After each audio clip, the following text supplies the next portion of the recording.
years to his Nobel Peace Prize. What has been achieved so far and so much more that needs to be done. We sit down for a chat with the Nobel laureate.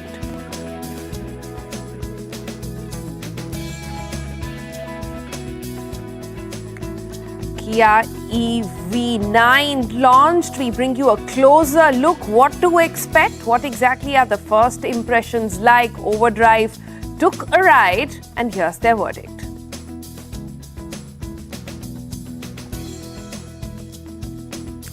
And weekend is here. If Garba is not your scene, well, there's enough and more to keep you occupied as there are new releases on Disney Plus Hotstar, comedy shows in Delhi and Mumbai. Your weekend entertainment guide, TGIF, is here.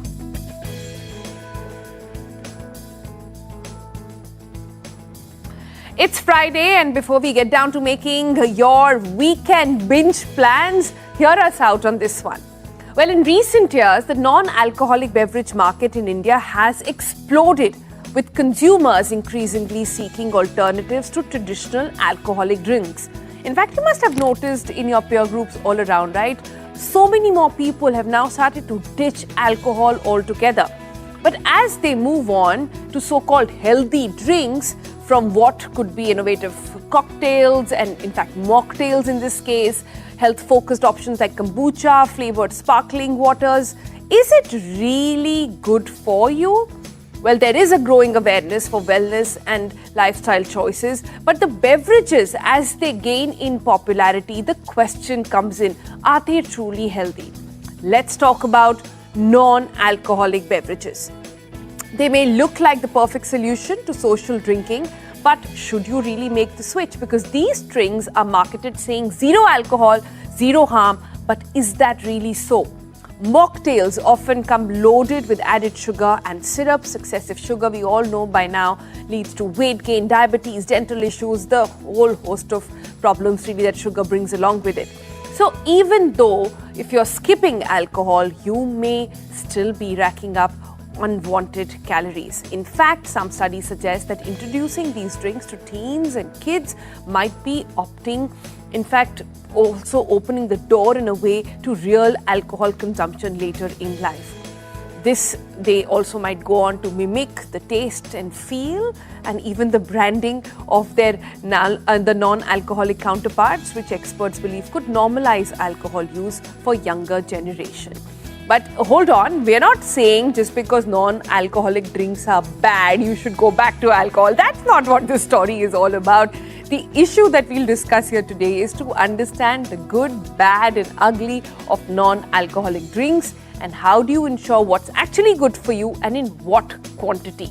So joining us today is Shweta Shah. She's a celebrity nutritionist and founder of Eat Fit 24/7, a digital platform for health tips and healthy recipes. Good morning, Shweta. Thanks so much for joining us this morning. Perfect day, Friday, to talk about this story as all of us are, building the stock in our fridges and making weekend plans as well. But let me start with a couple of drinks that are really on top of everybody's charts. And let me begin with something that I have been opting for very, often, which is kombucha. Traditionally it is known as a drink which is fermented tea, said to be very good for your gut as well. It comes in this very sleek bottle. So nobody questions, if you're out in a party saying, why aren't you drinking? You can just flash your bottle and, you can quietly have your sip. But what's wrong with kombucha and what's the good part of it, if you could break it down for us? Yes, so kombucha is basically, as we all know, it's a trending probiotic drink, and definitely it is very good for your liver. It is good for your immunity. It is good for your gut, as well as it is packed with B vitamins and enzymes. But the problem is that there may be some risk of contamination if it is not correct, if it is not prepared correctly. And kombucha basically it also contains sugar because of the fermentation process. And many brands have started using more sugar to enhance the taste. So there is the problem because, they may use cane sugar, which is considered as a healthy sweetener. But if you are consuming cane sugar in a very huge amount because it contains fructose, it may lead to many metabolic issues. And So instead of supporting your gut, going to give you more gas and bloating. So I've always observed if you have too much of kombucha, maybe 3 bottles, 4 bottles in a week, then definitely it's a cause of bloating and gas. I see, I see. So check the content really. So look at the ingredients and opt for brands that are not giving in too much sugar, because the actual kombucha taste is actually not for everybody's palate. And now, Yeah. because like anything, like makhana, so many Mm. MSG products, etc., get added to it. Everything that is good for you gets adulterated in some way. But let's move on to the next one and talk about ginger beer. It's, when if you travel abroad in Europe, it's something that people actually make at home. It's very easy to make, and again has great benefits for the gut and for the body. But those available in the bottle, take us through the pros and cons. Basically, ginger, as you all know, that it is very good for the digestion. So if it is home prepared, it's really excellent for the digestion. But if you are buying the outside commercial bottles, then definitely it is a cost, because again they contain a lot of sugar. So instead of ginger, the ginger might be just a little quantity, but the sugar which they might use agave, or they may again use the cane sugar, which we all know it's marketed as a natural sweetener. But definitely the more quantity you use, the more it is going to affect the body. So here the the point is that you cannot use it in more quantity. That is the problem. If you're using in moderate quantity, I yes, see. but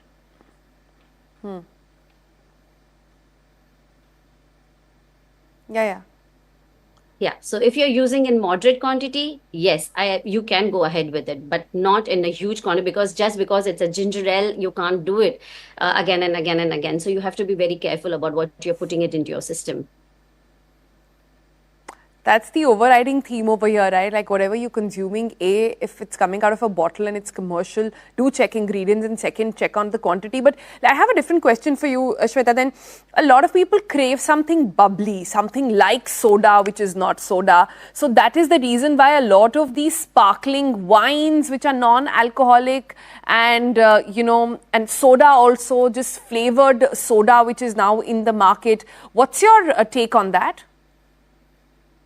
See, basically, these sodas are hydrating, they are, refreshing, and a good alternative to those sugary, fizzy drinks. But frankly speaking, it has got acid, so that if you consume more, then it's going to lead to dental erosion.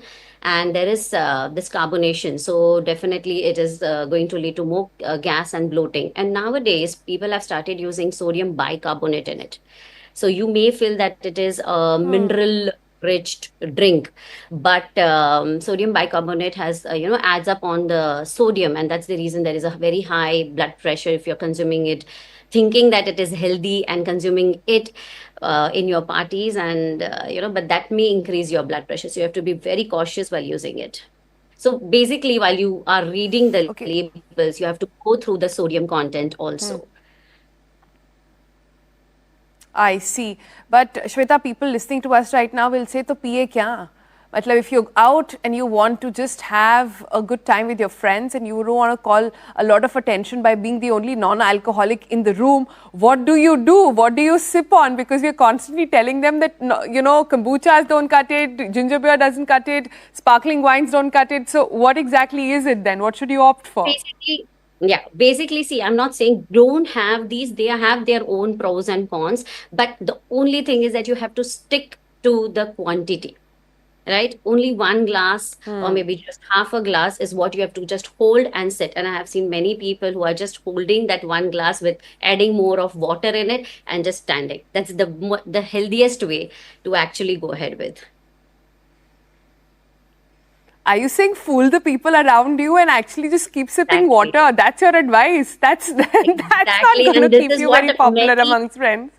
yeah, and actually many people are doing it, but we are not aware of it. And we're thinking that they are drinking, but trust me, we have to really be very smart enough to, stay healthy, and maybe because people force you to have it, it is that. So it's a smart to have just water and just a little drink, and that's it. Enjoy it that way. Okay, so let me ask you this.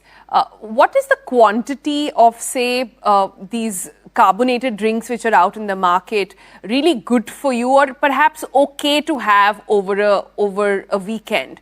Is it one glass? Is it one can? Is it one bottle? How should one look at their quantity?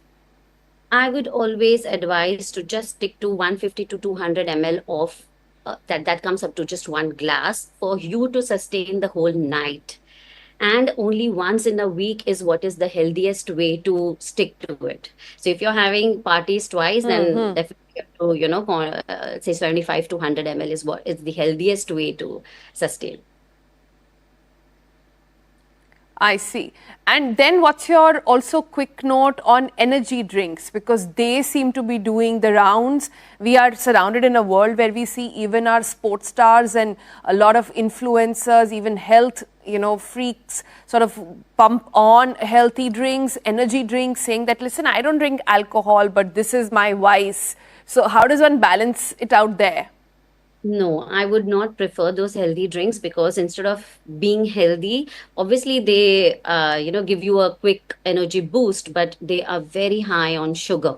So I would definitely not go ahead with those healthy drinks because they increase your heart rate. They lead to many metabolic issues and obviously attribute to the weight gain as well as there is a high sugar spike. So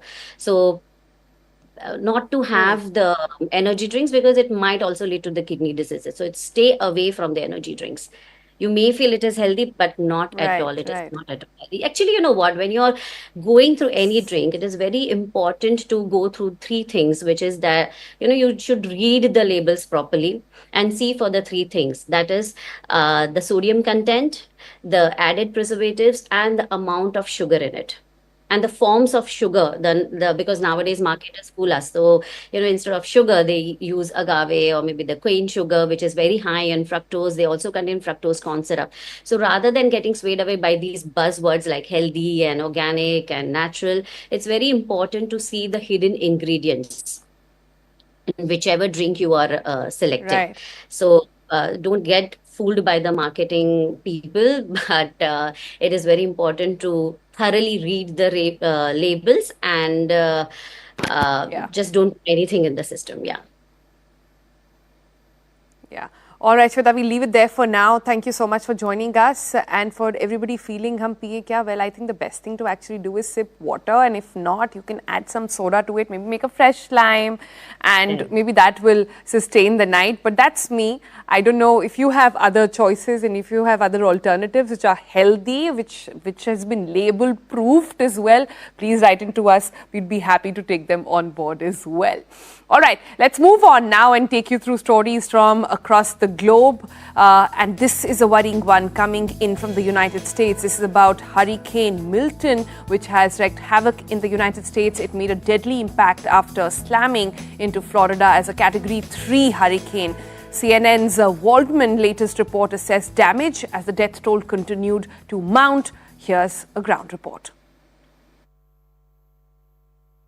Oh my God! There's water in our car! Sheer terror can be heard in the voice of Angie Dooley while fleeing her home as water levels rose to dangerous levels by 4 a.m. Thursday in Daytona Beach. I can tell you, we are in for a long recovery. Hurricane Milton cut a path of destruction through Florida, carrying boats ashore, toppling 18-wheelers, and destroying homes. But the greatest tragedy seems to have taken place in St. Lucie County, about 150 miles from landfall, where multiple tornadoes ravaged the area. Tornadoes on the ground ripping through our county in a northern direction, leaving hundreds of homes devastated, completely totaled. And it unfortunately struck a retirement community that was mainly modular homes where we did have loss of life. Volusia County extending a curfew overnight Thursday. Please, this is not the time for our citizens and our visitors here to Volusia County to be out on the roads. While many residents are eager to get back home, gas shortages are still an issue, with nearly 1 in 5 stations running dry during evacuations. Ships and tankers are working to refill those stations in the next 48 hours. Relief much needed, as Milton is the third hurricane to hit Florida this year. The fact that these two storms have impacted the same area, our hearts go out to those people that are impacted. It's very difficult to go through something like this.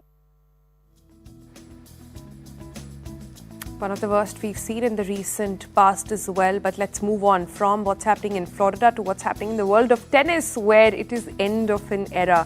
22-time Grand Slam winner Rafael Nadal announced his retirement from professional tennis after the season's end. Nadal took to his social media to announce his decision to call it quit. Tennis star has owed his retirement to the persistent injury problems over the past couple of years.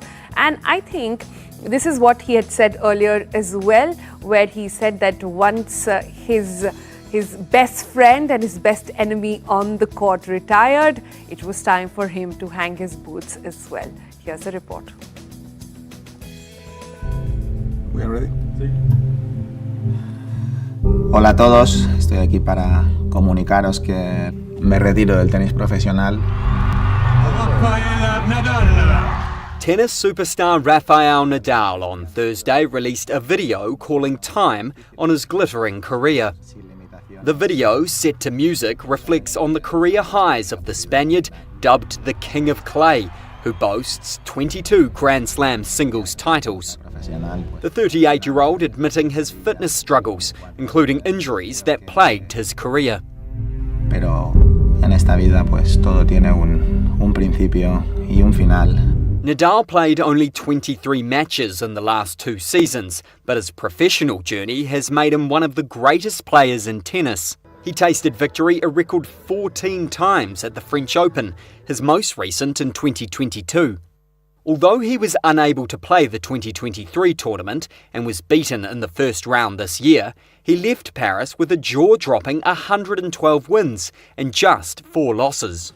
Nadal said he would return to Paris and is expected to receive what promises to be an emotional tribute at Roland Garros next year. He hangs up his racket 2 years after his great rival Roger Federer, leaving 24-time major winner Novak Djokovic as the only member of the Big Three still active. Nadal thanked his family and his team for his stellar career, with a special word for his uncle Tony, who was his coach for most of his time on the court. He also thanked his fans for making his experience a dream come true and said he is at peace with his decision, having given his best. The clay court will not be the same again. But talking about end of an era, it's the morning after India and the world bid farewell to Mr. Ratan Tata. And there's something about his passing away that makes it feel like a personal loss, even for those who did not know him. And we've been thinking about it. Why? Why does it feel so personal? Maybe because he built businesses based on human dignity and ethical conduct. Maybe because he put community welfare over money, proved that successful businesses can be ethical. Maybe because of the way he acted in a crisis, paying personal visits to Taj employees after the 26/11 attacks. In fact, many stories emerged of how he helped those who were not even part of the Tata enterprise. Maybe because he was one of the first to call out on businesses for laying off employees during COVID, saying this is no way to do business. Maybe because he always surrounded himself with young people, gained the title of a modern-day Dumbledore of sorts. Maybe it was all of this, and also the fact that he never spoke about it until the very end, had the urge to do more, to give back more to the society, to humanity, and also our furry friends. Maybe the reason why even those who never knew him took comfort in the fact that he existed, took comfort in his being, in his philosophy. He was one of a kind, and we hope that his life will inspire so many more. Rest in peace, Mr. Tata. There will be no one like you ever again.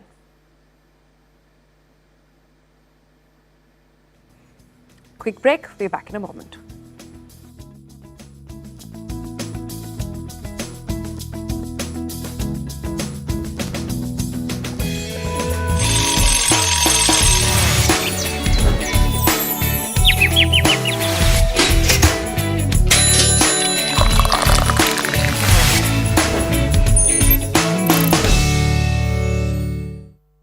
Lights! Iconic industrialist and one of the most respected businessmen of India, Ratan Naval Tata was born to Parsi parents Naval and Sunu Tata in Bombay in 1937. Ratan was raised by an indulgent yet disciplinarian grandmother Nawajbai along with younger brother Jimmy after their parents were separated. Life was luxurious for the young Tatas, but their grandmother instilled a strong set of values in them. Young Ratan played a lot of cricket, learned the piano while leading a protected life. Ratan Tata studied in Bombay's famous schools Campion and Cathedral and John Cannon. He would say later that he was shy, fearful of public speaking and not into too many extracurricular activities. After school, Ratan Tata set sail to the United States to study architecture and structural engineering at Cornell University. The years he spent in the US from 1955 to 1962 had a tremendous influence on him. He traveled the country and was ready to settle down in Los Angeles. But his love affair with America broke as Lady Nawajbai's health deteriorated and he was forced to return to a life he thought he had left behind. In India, he had a job offer from IBM, but JRD Tata wouldn't allow him to join there and asked for his resume. That's how Ratan Tata joined Tata Industries in 1962 as an assistant and spent 6 months at Telco and Tisco plants in Jamshedpur. In 1965, he was appointed technical officer in Tisco's engineering division, and in 1969, he worked as the Tata Group's resident representative in Australia. In 1965, he was appointed technical officer in Tisco's engineering division, and in 1969, he worked as the Tata Group's resident representative in Australia. He returned to India in 1970 to join Tata Consultancy Services for a short stint. His first big job was with Nelco, where he was made director in charge in 1971. In 1974, he joined the board of Tata Sons as a director and rose to become chairman of Tata Industries in 1981. In 1991, as the Indian economy was on the threshold of liberalization, Ratan Tata took over from JRD Tata as chairman of Tata Sons to run the group founded by his great-grandfather more than 100 years ago. He soon started restructuring the Tata Group. The group not only achieved spectacular growth, but it was under his leadership that the Tata Group saw a series of high-profile acquisitions like Tetley, Chorus and Jaguar Land Rover. The billionaire's empire extended from salt to the world's second-largest tea business to giants in steel, software and hotels. A car enthusiast himself, in 2008, Ratan Tata launched the Tata Nano, his dream project of small but super cheap cars for millions of Indians. It came to be known as the people's car due to its affordable pricing. The project hit a roadblock in Singh and had to shift to Gujarat. In December 2012, he stepped down as chairman of Tata Sons after 50 years with the Tata Group and was appointed chairman emeritus of Tata Sons. A big backer of education and healthcare, Ratan Tata generously funded many philanthropic projects, prominent research institutes and cancer hospitals. After his retirement, not one to sit still, he quietly helped young and bright minds by investing millions in their startups. Ratan Tata's unconditional love for dogs is well known, and he built a pet hospital in Mumbai. He is once said to have missed an invitation from Prince Charles because one of his pet dogs was ill. Even stray dogs were reportedly given free entry at the iconic Taj Mahal Hotel. Ratan Tata was awarded the Padma Vibhushan in 2008. Gentleman, to a fault, with his passing, India has lost one of its shining jewels that glittered for many decades and enriched millions of lives. It's truly the...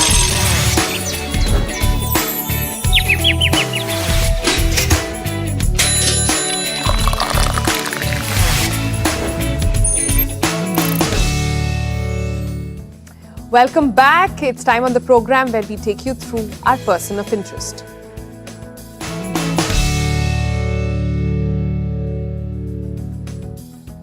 And today we are shining the spotlight on Kailash Satyarthi.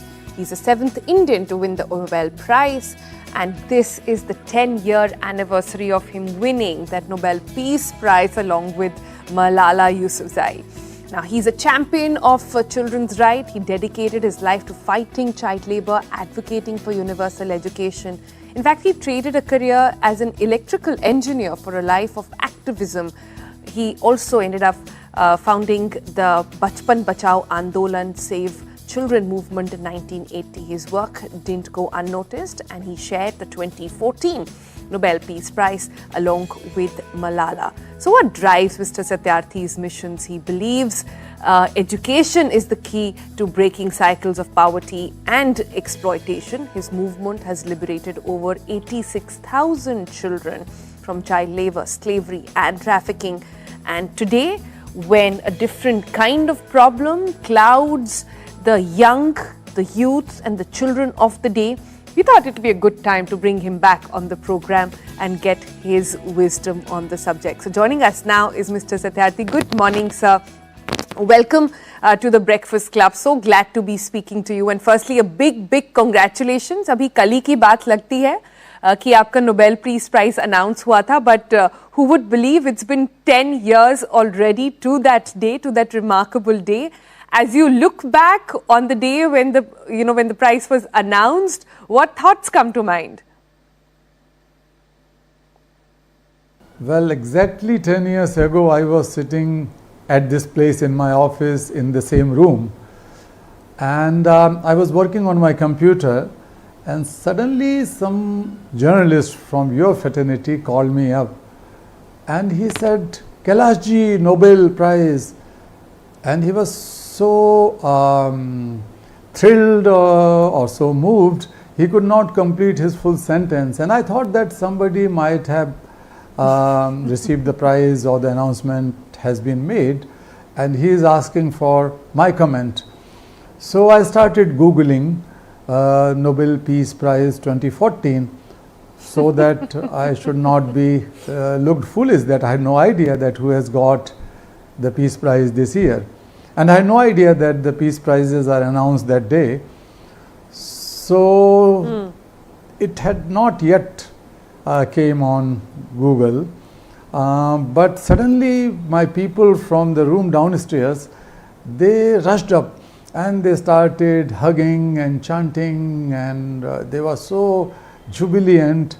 I could feel that something is big, but I could not understand that this incident happened with me.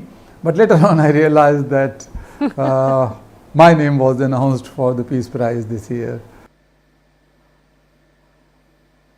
How lovely, how lovely. So journalists can take credit for getting it right and getting it first as well in this case. So that's nice to hear. But what a beautiful memory, Satyarthi ji. But the medal now, and a lot of people don't know this story, actually doesn't sit with you. It sits inside the Rashtrapati Bhavan. What triggered you to just give away the medal and give it and dedicate it to the country? Well, when I met then President Pranab Mukherjee ji, he was very emotional when he was talking about it and congratulating me at Rashtrapati Bhavan.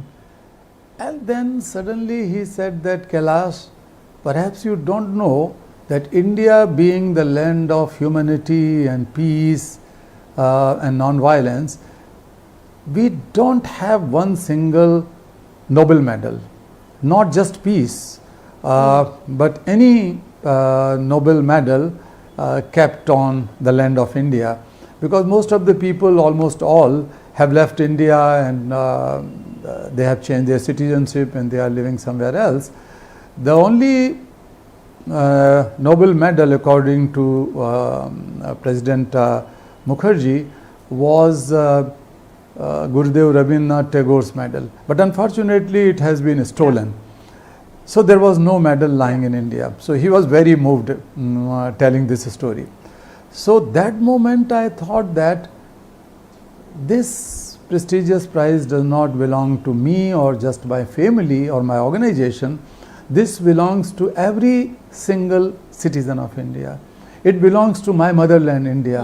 Because whatever I am today and whatever I have accomplished now is nothing but because of India.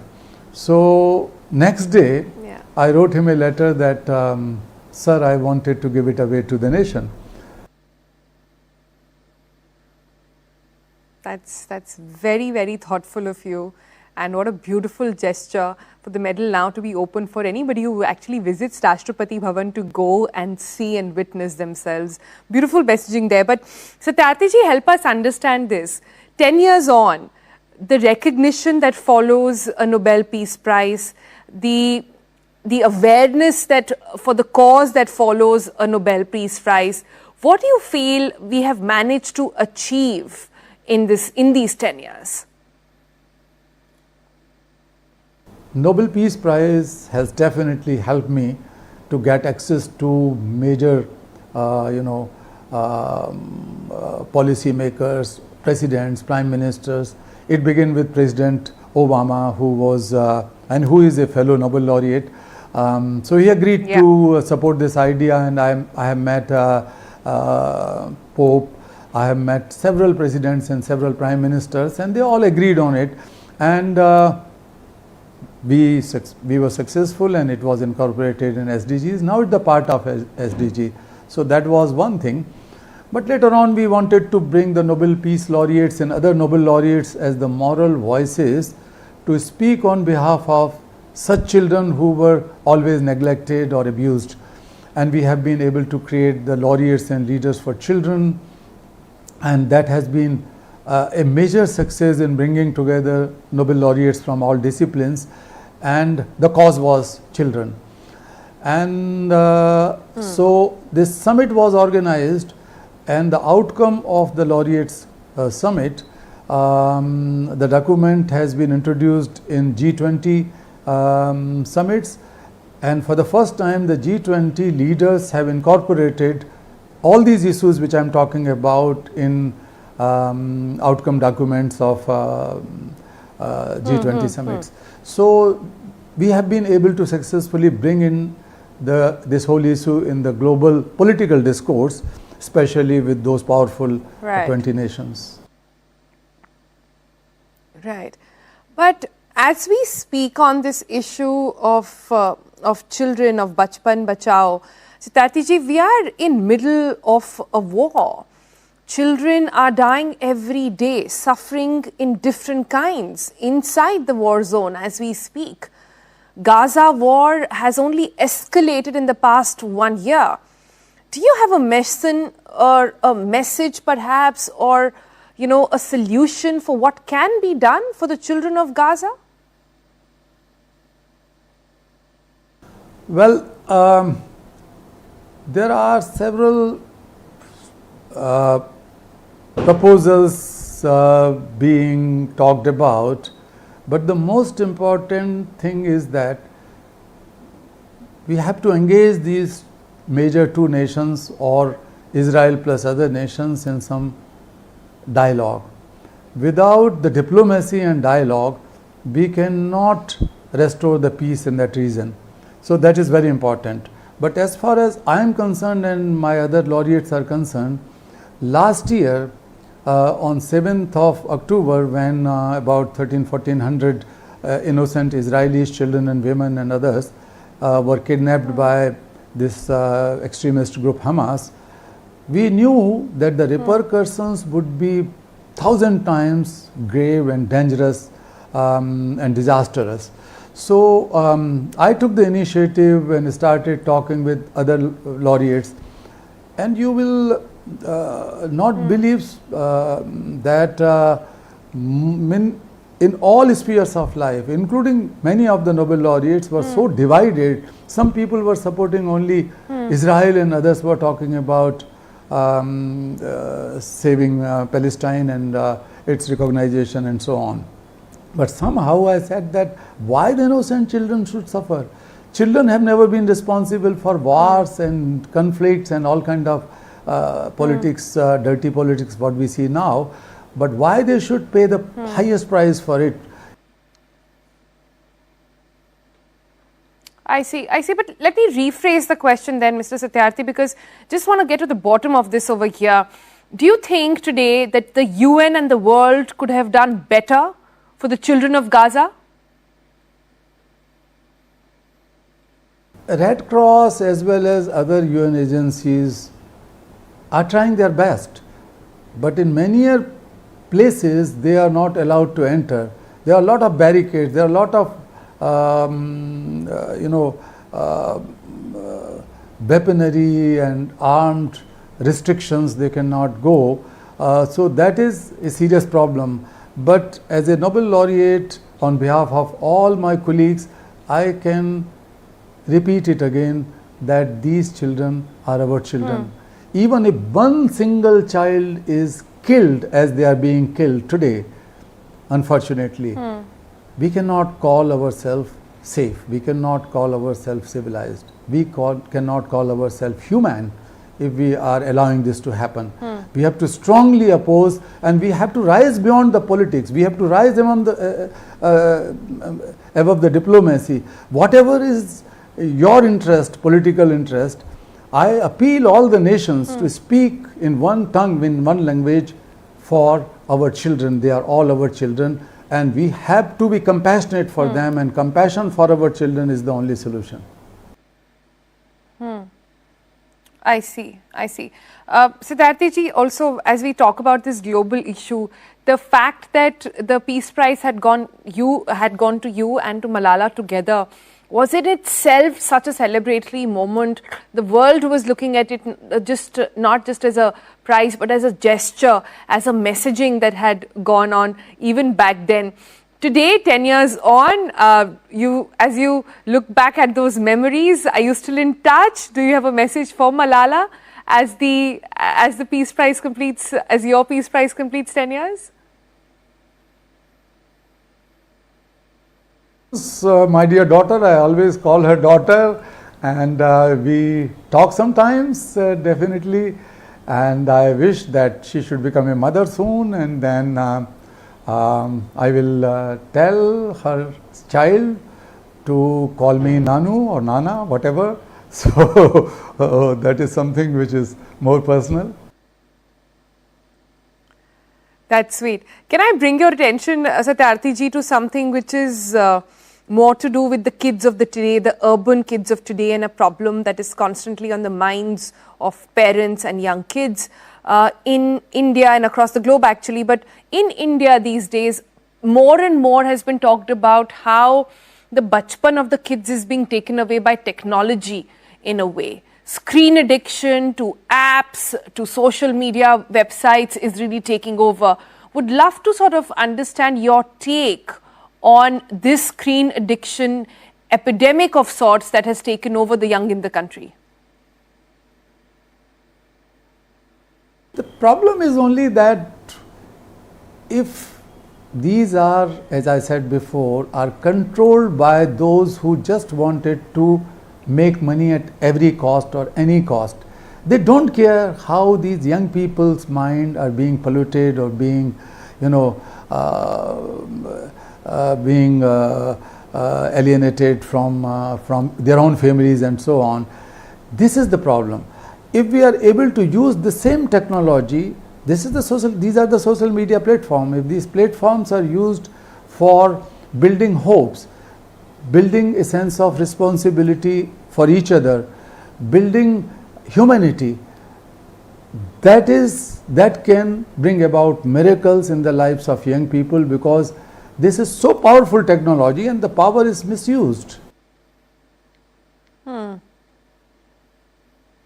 That's a good message. The power of technology can be used for so many things, but what it's actually going for is profits perhaps. That's a good note to sort of end this conversation on. Thank you so much, Siddharthi ji, and congratulations again.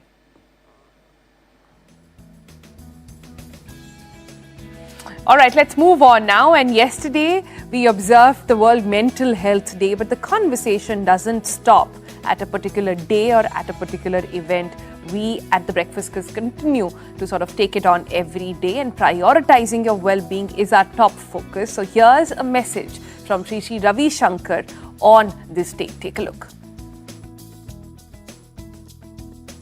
Work-life balance is necessary. Don't treat people like machines. Even machines need overhauling. Time to time, you have to overhaul the machine. You give it for service. Your car you give for service. Otherwise it doesn't run. But human body and mind is not being taken care at all. Giving just some rise in the salary or bonus is not sufficient. You have to take care of the mental status. Work is impacted by the state of mind. It's the mind which runs the body, which runs the work. And that was ignored for centuries, I would say. And today, with the amount of responsibility an individual has and the pressure of work that one has, it's all the more pertinent to take care of mental health. And that can only happen through yoga, meditation, pranayama, all these techniques. Very much necessary. I'm glad now people are recognizing the wellness.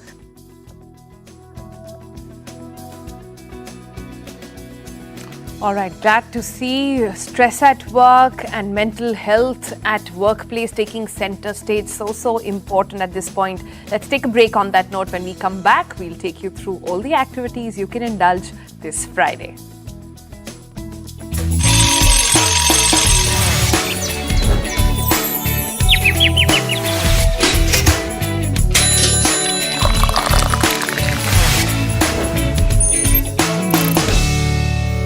Lights! Iconic industrialist and one of the most respected businessmen of India, Ratan Naval Tata was born to Parsi parents Naval and Sunu Tata in Bombay in 1937. Ratan was raised by an indulgent yet disciplinarian grandmother Nawajbai along with younger brother Jimmy after their parents were separated. Life was luxurious for the young Tatas, but their grandmother instilled a strong set of values in them. Young Ratan played a lot of cricket, learned the piano while leading a protected life. Ratan Tata studied in Bombay's famous schools Campion and Cathedral and John Cannon. He would say later that he was shy, fearful of public speaking and not into too many extracurricular activities. After school, Ratan Tata set sail to the United States to study architecture and structural engineering at Cornell University. The years he spent in the US from 1955 to 1962 had a tremendous influence on him. He traveled the country and was ready to settle down in Los Angeles. But his love affair with America broke as Lady Nawajbai's health deteriorated and he was forced to return to a life he thought he had left behind. In India, he had a job offer from IBM, but JRD Tata wouldn't allow him to join there and asked for his resume. That's how Ratan Tata joined Tata Industries in 1962 as an assistant and spent 6 months at Telco and Tisco plants in Jamshedpur. In 1965, he was appointed technical officer in Tisco's engineering division, and in 1969, he worked as the Tata Group's resident representative in Australia. In 1965, he was appointed technical officer in Tisco's engineering division, and in 1969, he worked as the Tata Group's resident representative in Australia. He returned to India in 1970 to join Tata Consultancy Services for a short stint. His first big job was with Nelco, where he was made director in charge in 1971. In 1974, he joined the board of Tata Sons as a director and rose to become chairman of Tata Industries in 1981. In 1991, as the Indian economy was on the threshold of liberalization, Ratan Tata took over from JRD Tata as chairman of Tata Sons to run the group founded by his great-grandfather more than 100 years ago. He soon started restructuring the Tata Group. The group not only achieved spectacular growth, but it was under his leadership that the Tata Group saw a series of high-profile acquisitions like Tetley, Chorus and Jaguar Land Rover. The billionaire's empire extended from salt to the world's second-largest tea business to giants in steel, software and hotels. A car enthusiast himself, in 2008, Ratan Tata launched the Tata Nano, his dream project of small but super cheap cars for millions of Indians. It came to be known as the people's car due to its affordable pricing. The project hit a roadblock in Singur and had to shift to Gujarat. In December 2012, he stepped down as chairman of Tata Sons after 50 years with the Tata Group and was appointed chairman emeritus of Tata Sons. A big backer of education and healthcare, Ratan Tata generously funded many philanthropic projects, prominent research institutes, and cancer hospitals. After his retirement, not one to sit still, he quietly helped young and bright minds by investing millions in their startups. Ratan Tata's unconditional love for dogs is well known, and he built a pet hospital in Mumbai. He is once said to have missed an invitation from Prince Charles because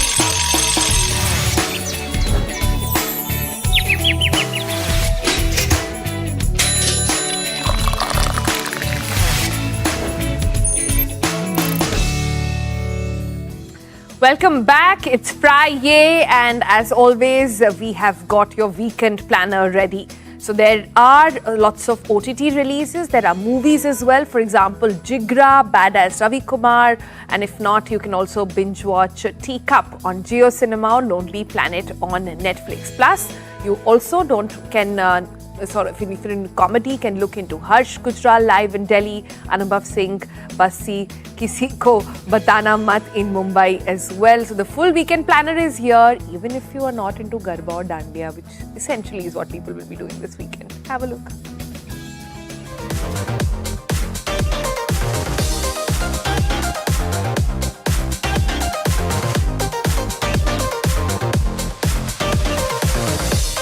Hi everyone, we are back again with TGIF, your weekend entertainment planner here on The Breakfast Club. You know the drill. Let's first up talk about the movies set for the theatrical releases this weekend. Number 1, we have Jigra in the list. It's releasing in your nearby theatres on 11th of October. Jigra is a tale of a sister who would go to extreme lengths to protect her brother.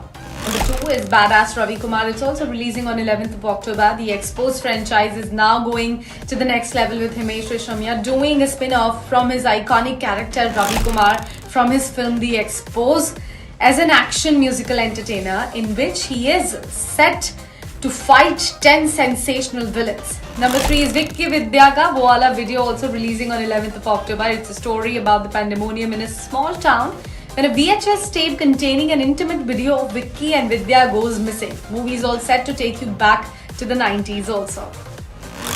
Let's shift focus and talk about the big OTT releases this time around. Number 1 is Teacup, coming up on Jio Cinema. Teacup is a horror drama that follows a group of people trapped on a ranch who must overcome their personal issues and work as a unit to defeat a deadly threat and free themselves. Number 2 is Lonely Planet on Netflix. Lonely Planet is a romantic movie that delves into the life of a reclusive novelist who travels to Morocco in an attempt to overcome her writer's block, but her life turns upside down when she meets a young man and the two of them end up developing feelings for each other. Then we have Sarfira coming up on Disney Plus Hotstar. Sarfira chronicles the inspiring story of a common man who chased his dreams to overcome several hurdles in his life to establish an affordable airline for people with low incomes. Then we have Uprising coming up on Netflix, set in the Joseon dynasty. The upcoming Korean historical drama centers around the two close friends who become adversaries after Japan's invasion of Korea.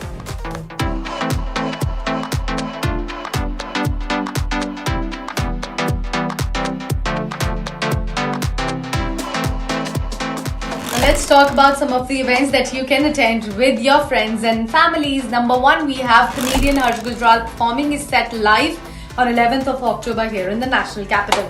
Then we have Anubhav Singh Basi performing his set Kisi Ko Batana Mat on 12th of October in Mumbai. Also, since this is the festive season, there are a lot of events, the pre-Diwali events, the Shera events, Navratri Garba events happening around you. So please track those and do attend it with your friends and family. Like we said before, that's all from my side as of now. Do stay tuned to The Breakfast Club. We will be back next week with your weekend entertainment planner. Ciao!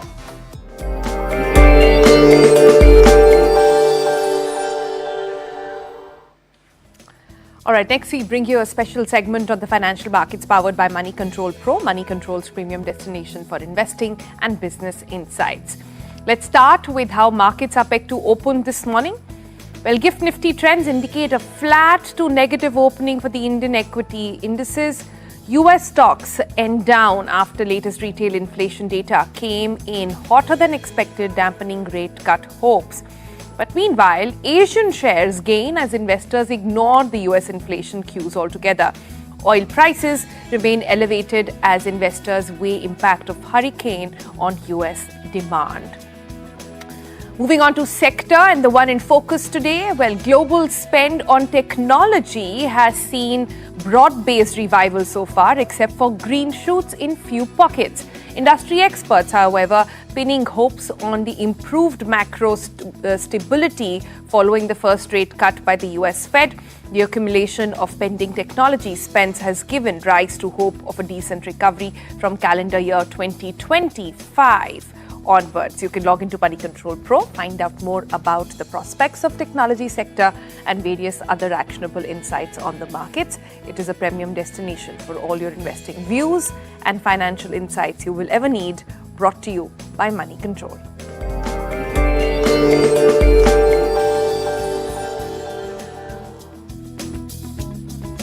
All right, with that, it's a wrap on today's edition and also for TBC this week. Have a very happy Dussehra. We'll see you again on Monday with all the news items and things that you need to make your day, your life better. Until then, take care. Bye-bye.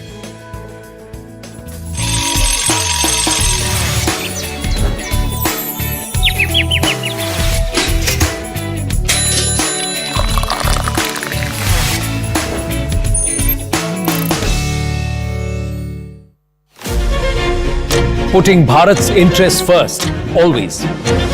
Incisive and unbiased news stories every single day. Razor-sharp and factual news stories from beginning to end. Your favorite news shows at brand new times. Putting Bharat's interests first, always. Now at a brand new time. The Right Stand, now at 7 p.m. Lights! Iconic industrialist and one of the most respected businessmen of India, Ratan Naval Tata was born to Parsi parents Naval and Sunu Tata in Bombay in 1937. Ratan was raised by an indulgent yet disciplinarian grandmother Nawajbai along with younger brother Jimmy after their parents were separated. Life was luxurious for the young Tatas, but their grandmother instilled a strong set of values in them.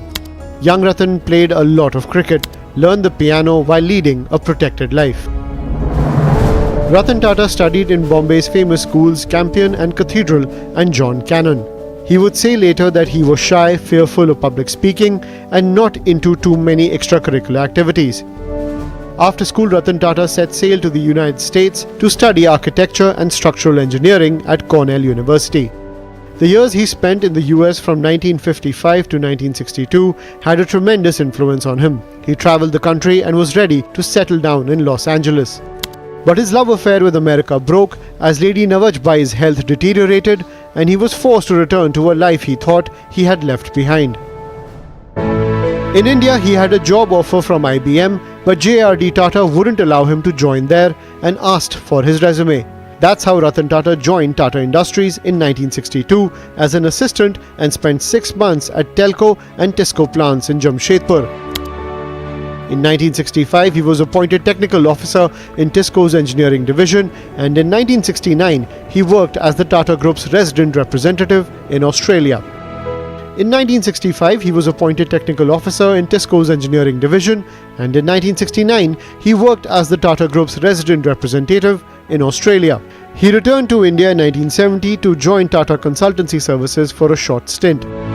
His first big job was with Nelco, where he was made director in charge in 1971. In 1974, he joined the board of Tata Sons as a director and rose to become chairman of Tata Industries in 1981. In 1991, as the Indian economy was on the threshold of liberalization, Ratan Tata took over from JRD Tata as chairman of Tata Sons to run the group founded by his great-grandfather more than 100 years ago. He soon started restructuring the Tata Group. The group not only achieved spectacular growth, but it was under his leadership that the Tata Group saw a series of high-profile acquisitions like Tetley, Chorus and Jaguar Land Rover. The billionaire's empire extended from salt to the world's second-largest tea business to giants in steel, software and hotels. A car enthusiast himself, In 2008, Ratan Tata launched the Tata Nano, his dream project of small but super cheap cars for millions of Indians. It came to be known as the people's car due to its affordable pricing. The project hit a roadblock in Singh and had to shift to Gujarat. In December 2012, he stepped down as chairman of Tata Sons after 50 years with the Tata Group and was appointed chairman emeritus of Tata Sons. A big backer of education and healthcare, Ratan Tata generously funded many philanthropic projects, prominent research institutes and cancer hospitals. After his retirement, not one to sit still, he quietly helped young and bright minds by investing millions in their startups. Ratan Tata's unconditional love for dogs is well known, and he built a pet hospital in Mumbai. He is once said to have missed an invitation from Prince Charles because one of his pet dogs was ill. Even stray dogs were reportedly given free entry at the iconic Taj Mahal Hotel. Ratan Tata was awarded the Padma Vibhushan in 2008. Gentleman to a fault, with his passing, India has lost one of its shining jewels that glittered for many decades and enriched millions of lives. It's truly the end of an era.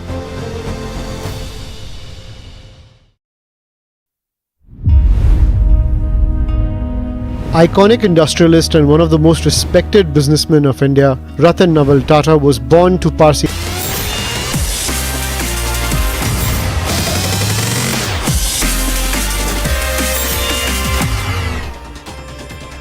Good morning viewers, hello and welcome to the Morning News Show, where we bring you the latest headlines and insightful stories to kickstart your day. I'm Kuhina Sharma and you are watching CNN News 18. First up, on top of this bulletin, we're tracking some updates from Maharashtra, where ahead of the Maharashtra Assembly polls, in a mega OBC outreach, now the Maharashtra government has announced plans to request the central government to increase the income limit for the non-creamy layer category from rupees 8 lakh to rupees 15 lakh per year. Now, the decision by the state cabinet has been taken ahead of the announcement of Maharashtra Assembly poll dates by the Election Commission. So these are the latest inputs that we're tracking from the ground, where ahead of the Assembly polls in Maharashtra, in a mega OBC outreach, now the Maharashtra government has announced plans to request the central government to increase the income limit for the non-creamy layer from rupees 8 lakh to 15 lakh per year. Now, this entire report we are gathering from the ground at this point of time, where the decision by the state cabinet has